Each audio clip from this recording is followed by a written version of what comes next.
Good afternoon my dear students, welcome to Siddhi institute. आप सभी का एक बार फिर से हमारे यूट्यूब चैनल सिद्धि इंस्टीट्यूट में आप सभी का स्वागत है। जैसा कि आप देख रहे हैं, आज आपके सामने 13 क्वेश्चंस हैं। आज हम इन क्वेश्चंस पे डिस्कस करेंगे और इन क्वेश्चंस को एक एक करके चलिए हम देखते हैं और इसी के साथ हम अपनी क्लास को शुरू करते हैं। तो आज का जो हमारा पहला क्वेश्चन है वो क्या है? पहला जो क्वेश्चन है, उनमें पाई जाने वाली प्रोटीन है। तो उनमें पाई जाने वाली प्रोटीन कौन सी है? पहले तो हम देखते हैं कि उन की प्राप्ति हमें कहाँ से होती है, उन कैसा रेशा है। तो उनकी जो प्राप्ति है ये हमें प्राकृतिक जगत से होती है और प्राकृतिक जगत में भी ये हमें कहाँ से प्राप्त होता है? तो ये प्राणिज जगत से प्राप्त होता है। और प्राणिज जगत से हमें दो रेशे प्राप्त होते हैं, एक तो ऊन प्राप्त होता है, दूसरा रेशम प्राप्त होता है। तो ये क्वेश्चन जो है, उनमें कौन सी प्रोटीन पाई जाती है? तो उनमें जो प्रोटीन पाई जाती है उसका नाम है कीरेटिन प्रोटीन। उनमें जो प्रोटीन पाई जाती है वो कौन सी प्रोटीन है? तो कीरेटिन प्रोटीन पाई जाती है। एक क्वेश्चन टीजीटी 2021 में पूछा हुआ क्वेश्चन है कि जो है उन गीली अवस्था में अपनी कितनी प्रतिशत मजबूती अपनी खो देती है? तो जब उन गीला होता है तो 40% क्या होता है? अपनी मजबूती खो देती है, यानी कि वो 40% जो है अपनी मजबूती गीली अवस्था में खो देती है।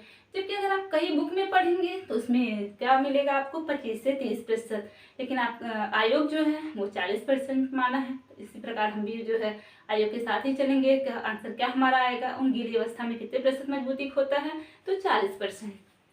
उन गीली अवस्था में कितने प्रतिशत मजबूती अपना खोता है? तो 40%। अब जो हम देखते हैं, हमारा नेक्स्ट क्वेश्चन है, कसूती कढ़ाई में मुख्यतः कितने टाँके उपयोग में लाए जाते हैं? तो कसूती कढ़ाई में मुख्यतः कितने टाँके उपयोग में लाए जाते हैं? तो आंसर हमारा क्या आएगा? आंसर जो है 4 टाँके उपयोग में लाए जाते हैं। कौन कौन से टाँके उपयोग में लाए जाते हैं? 4 टाँके। और वो 4 टाँके कौन कौन से हैं? 4 टाँके। अब ये 4 टाँके हैं कौन कौन से? तो आंसर हमारा क्या आएगा? गवंथी, मुर्गी, मेथी तथा नेगी।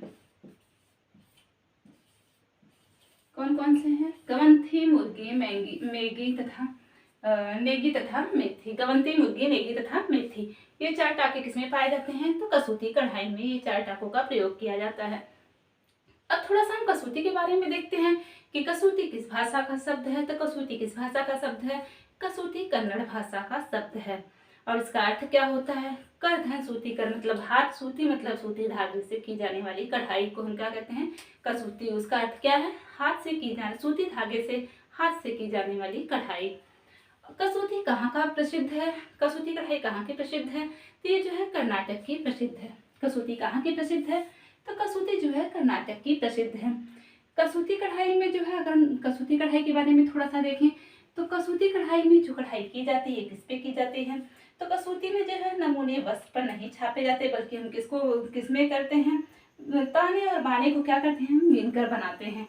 इसके जो है ये जो कढ़ाई की जाती है वस्त्रों पर डायरेक्ट नहीं छापी जाती है, बल्कि जो ताना बाना होता है, ये जो धागा हो ताना बाना है, उसी को हम ताने बाने को गिन करके क्या करते हैं? ये कढ़ाई करते हैं।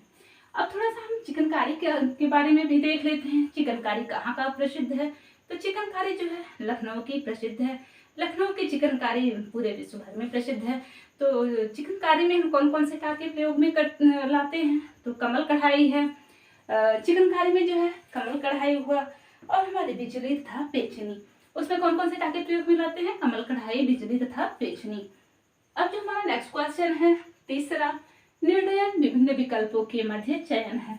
तो निर्णयन क्या है? विभिन्न विकल्पों के मध्य जो है ये चयन है। ये कथन किसका है? तो ये स्टेटमेंट किसने दिया है? ढक्कल ने। ये स्टेटमेंट किसका है? तो ड्रकर का है। अब जो हमारा नेक्स्ट क्वेश्चन है, नियोजन भविष्य को पकड़ने के लिए बनाया गया एक पिंजरा है। तो नियोजन जो है भविष्य को पकड़ने के लिए बनाया गया एक पिंजरा है। यह कथन किसका है? तो यह कथन किसका है? आंसर क्या आएगा? एलन का। नियोजन भविष्य को पकड़ने के लिए बनाया गया एक पिंजरा है, यह स्टेटमेंट किसने दिया है? तो एलन महोदय ने, यानी कि एलन का है। अब जो हमारा नेक्स्ट क्वेश्चन है, पारिवारिक बजट कितने प्रकार का होता है। तो पारिवारिक बजट कितने प्रकार का होता है, तो हमारा आंसर क्या आएगा, 3 प्रकार के। अब कौन कौन से होते हैं, तो ये जो पारिवारिक बजट 3 प्रकार के हैं। कौन सा, संतुलित बजट है, पहला कौन सा है, संतुलित बजट। दूसरा कौन सा है, दूसरा बचत का बजट, बचत का बजट। तीसरा कौन सा है, घाटे का बजट। तीसरा कौन सा है, तो घाटे का बजट है। जो संतुलित बजट, पारिवारिक बजट कितने प्रकार के होते हैं, 3 प्रकार के होते हैं। कौन कौन से, संतुलित बजट, बचत का बजट तथा घाटे का बजट। अगर हम संतुलित बजट के बारे में देखें, संतुलित बजट में क्या होता है, ना इसमें हमें ऋण लेने की आवश्यकता होती है और ना ही इसमें हम कुछ बचत कर पाते हैं, यानी कि हमारा जो आय व्यय होता है वो बराबर होता है, वो सही अनुपात में होता है, ना ही बचता ही कुछ है और ना ही हमें ऋण लेने की आवश्यकता पड़ती है। और बचत के बजट की बात करें तो बचत का जो बजट होता है इसमें हम क्या करते हैं, इसमें जो हमारी आय होती है उससे जो है कम ही जो है व्यय होता है, और हम क्या करते हैं, कुछ जो है बचत भी कर लेते हैं अपने फ्यूचर यानी भविष्य के लिए, हम कुछ बचत बचा के भी रख सकते हैं। और जो घाटे का बजट है, जो हमारा आय है उससे कहीं ज़्यादा खर्च हो जाता है, और बल्कि जो है हमें क्या होता है, ऋण लेने की भी आवश्यकता होती है। इसमें ना ही बचता ही है बल्कि हमें क्या होता है, ऋण लेने की आवश्यकता भी पड़ जाती है।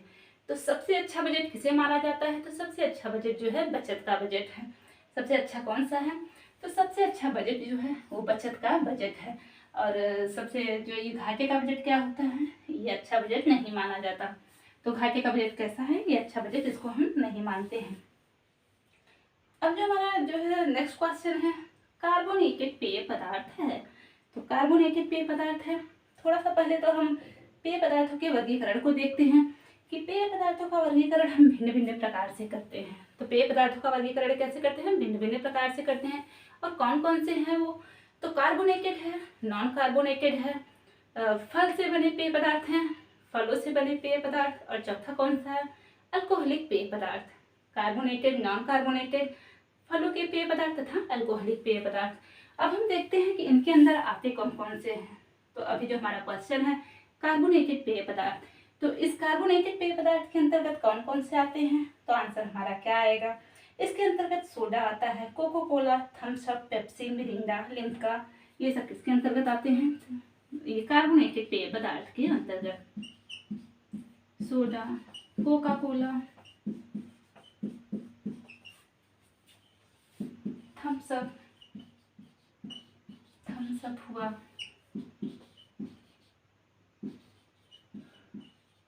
थम्स अप, मिरिंडा, ये सब किसके अंतर्गत आता है, पेप्सी, ये सब किसके अंतर्गत आता है, तो कार्बोनेटेड पेय पदार्थ के अंतर्गत आता है। अब अगर हम नॉन कार्बोनेटेड पेय पदार्थ की बात करें तो उसके अंतर्गत कौन कौन से आते हैं, तो उसके अंतर्गत चाय हुआ, कॉफ़ी हुआ, कोको हुआ, ये किसके अंतर्गत आते हैं, नॉन कार्बोनेटेड पेय पदार्थ। और वहीं अगर फल से पेय पदार्थ जो बनते हैं उसमें फलों के रस आते हैं। और जो अल्कोहलिक पेय पदार्थ हैं उसके अंतर्गत कौन कौन से आते हैं, तो शराब हुआ, रम हुआ, जो है ब्रांडी है, और ये जितने भी जो है मतलब अल्कोहलिक जिसमें भी अल्कोहल पाया जाता है, क्या है, ताड़ी हुआ, ये सभी के सभी किसके अंतर्गत आते हैं, अल्कोहलिक पेय पदार्थ के अंतर्गत आते हैं। शराब, बियर, रम, ब्रांडी, ताड़ी आदि ये सब क्या है, ये सभी के सभी अल्कोहलिक पेय पदार्थ हैं। अब जो हमारा नेक्स्ट क्वेश्चन है उसको हम देखते हैं, पाथवे चार्ट संबंधित है। तो हमारा क्वेश्चन कौन सा है, 7वां है, पाथवे चार्ट संबंधित है। तो पाथवे चार्ट किससे संबंधित है, तो पहले तो हम देखते हैं वर्क सिंप्लीफिकेशन के बारे में थोड़ा सा। जो है कार्य सरलीकरण की कितनी तकनीकी है, तो कार्य सरलीकरण की मुख्य 2 तकनीकी हैं। कौन कौन से, पहला तो औपचारिक तकनीकी, दूसरा कौन सा है, दूसरा अनौपचारिक तकनीकी। कौन सा है, पहला औपचारिक, दूसरा अनौपचारिक। औपचारिक की अगर हम बात करें, औपचारिक के अंतर्गत कौन कौन से आते हैं और अनौपचारिक के अंतर्गत कौन से आते हैं। अनौपचारिक को हम पेन पेंसिल तकनीकी भी कहते हैं, अनौपचारिक को क्या कहते हैं, पेन पेंसिल तकनीकी भी कहते हैं। तो औपचारिक के अंतर्गत जो आते हैं हमारा माइक्रो मोशन हुआ, मेमो मोशन, साइक्लोग्राफ तथा स्टॉपवॉच तकनीकी, ये किसके अंतर्गत आते हैं, तो औपचारिक तकनीक के अंतर्गत आते हैं। और अगर हम अनौपचारिक या पेन पेंसिल तकनीक की बात करें तो उसके अंतर्गत पाथवे चार्ट हुआ, पाथवे हुआ, और हमारा जो है प्रक्रिया चार्ट हुआ, मल्टीमैन तथा प्रोसेस चार्ट, ये किसके अंतर्गत आते हैं, तो ये हमारा जो है अनौपचारिक या पेन पेंसिल तकनीक के अंतर्गत आते हैं। अब क्वेश्चन क्या है, पाथवे चार्ट संबंधित है, किससे संबंधित है? पिन और धागा से।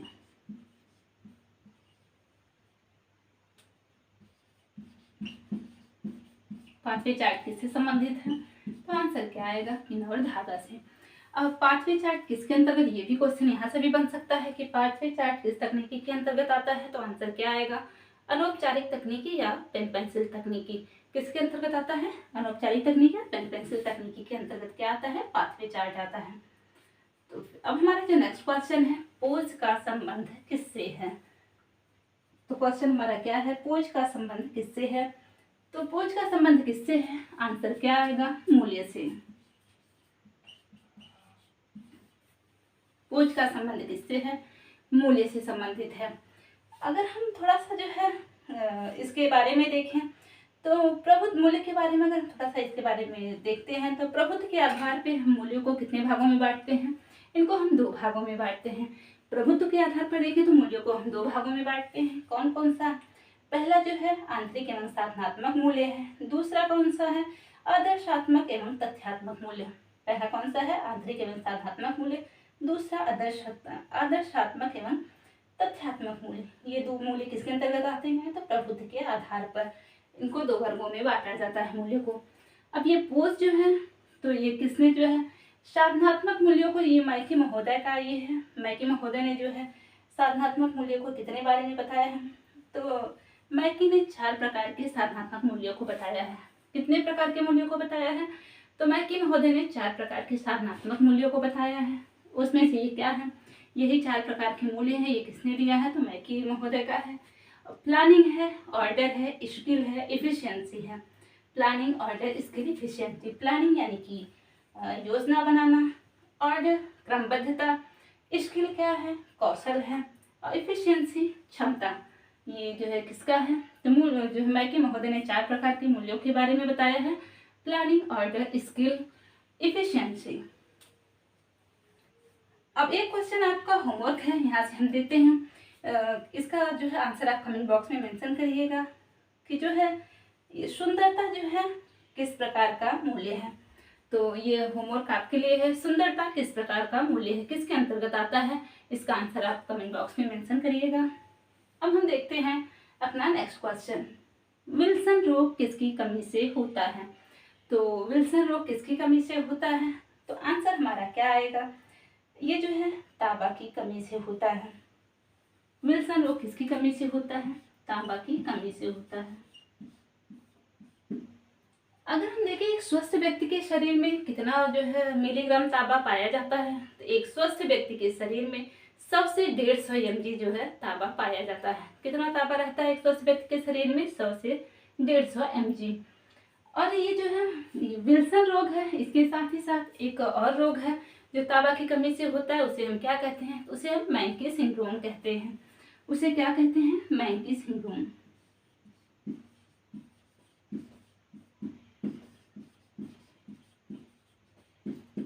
ये किसकी कमी से होता है?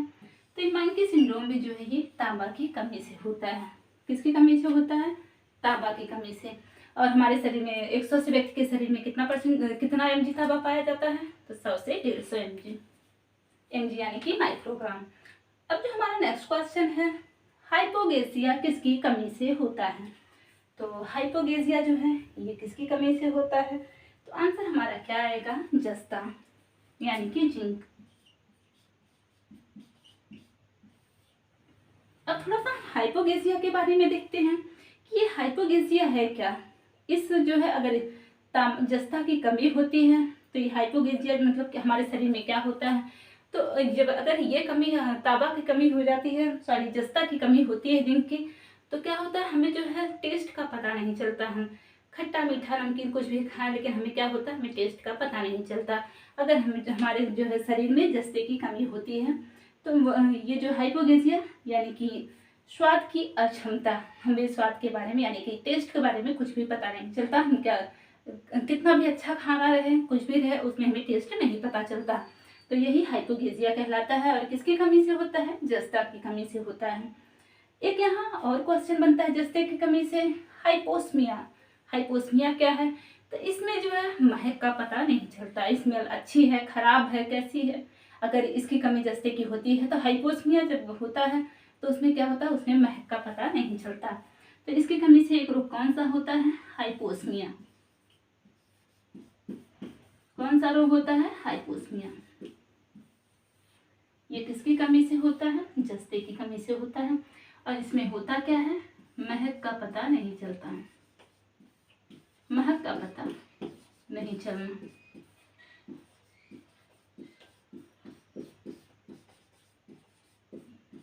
ये क्या होता है, इसमें महक का पता नहीं चलता है। और हाइपोगेसिया यानी कि स्वाद की अक्षमता, इसमें स्वाद लेने की अक्षमता हमको पता नहीं चलता। अब जो हमारा नेक्स्ट क्वेश्चन है, जो 11वां क्वेश्चन, क्रेप बुनाई को अन्य किस नाम से जाना जाता है। तो क्रेप बुनाई को हम और किस नाम से जानते हैं, तो आंसर क्या आएगा हमारा, ग्रेनाइट बुनाई। कौन सी बुनाई, ग्रेनाइट बुनाई। आंसर क्या है, ग्रेनाइट बुनाई। अब जो हमारा नेक्स्ट क्वेश्चन है, 12वां क्वेश्चन है, रेखाएं कितने प्रकार की होती हैं। तो रेखाएं कितने प्रकार की होती हैं, तो आंसर क्या आएगा, 4 प्रकार की। कौन कौन सी, लंबवत, समतल, तिरछी तथा वृत्ताकार।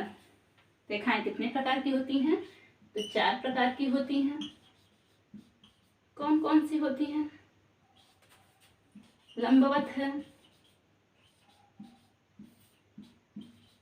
समतल, तिरछी,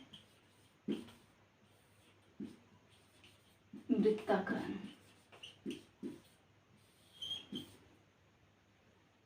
ये क्या है, वृत्ताकार। रेखाएं कितने प्रकार की होती हैं, 4 प्रकार की होती हैं। कौन कौन सी, लंबवत है, तिरछी है तथा वृत्ताकार। कितने प्रकार की है, 4 प्रकार की, लंबवत, समतल, तिरछी, वृत्ताकार। ये 4 प्रकार की रेखाएं हैं। एक क्वेश्चन यहाँ से आपके लिए और है कि तिरछी रेखाएं किस बुनाई की विशेषता है। आप इसका भी आंसर कमेंट बॉक्स में मेंशन करिएगा। तिरछी बुनाई किस, ये जो है तिरछी रेखा किस बुनाई की विशेषता है। अब हमारा जो नेक्स्ट क्वेश्चन है हम उसको देखते हैं, किस रंग को नारीयोचित रंग भी कहा जाता है। तो हम किस रंग को जो है नारीयोचित रंग कहते हैं, तो आंसर हमारा क्या आएगा, पिंक कलर को। कौन सा कलर है, पिंक कलर, यानी कि गुलाबी कलर। ये जो है पिंक कलर कैसा है, तो ये जो है सबसे नाजुक रंग है। पिंक कलर कैसा रंग है, सबसे नाजुक रंग है। पिंक रंग जो है शीतल रंग भी है। कौन सा रंग है, पिंक रंग कैसा है, तो पिंक रंग शीतल रंग है। इसे हम पिंक कलर को हम नाजुक रंग भी कहते हैं। अक्सर हमने देखा है कि जो है प्रसूति कक्ष हुआ, नर्सिंग कक्ष में जो है ये कलर अक्सर देखने को, अधिकांशतः देखने को ये कलर मिलता है, क्योंकि वहाँ के जो पर्दे बेडशीट्स होते हैं वो क्या होते हैं, इसी कलर के जो है अक्सर लगाए जाते हैं। तो इसे पिंक कलर को हम कौन सा जो है मानते हैं, तो इसे हम नारीयोचित रंग मानते हैं। किस रंग को जो है नारीयोचित रंग मानते हैं, तो पिंक रंग। इसे हम थोड़ा सा पिंक रंग को देखते हैं, तो पिंक रंग को जो है हम नाजुक रंग भी कहते हैं। कौन सा रंग कहते हैं, नाजुक रंग। पिंक रंग कैसा रंग है, तो ये शीतल रंग है। कैसा रंग है, शीतल रंग है। पिंक रंग कैसा रंग है, शीतल रंग है। और ये इसका प्रयोग अक्सर हम कहाँ कहाँ ज़्यादा देखने को मिलता है, तो नर्सिंग कक्ष में देखने को मिलता है। प्रसूति जो है कक्ष में क्या होता है, इस कलर का प्रयोग अधिकांशतः देखने को मिलता है। तो ये आज आपके सामने 13 क्वेश्चन थे, आज हमने इस पे डिस्कस कर लिया। तो आज के लिए बस इतना ही, मिलते हैं अपने नेक्स्ट वीडियो में कुछ और नए क्वेश्चंस के साथ। Thank you for watching this video.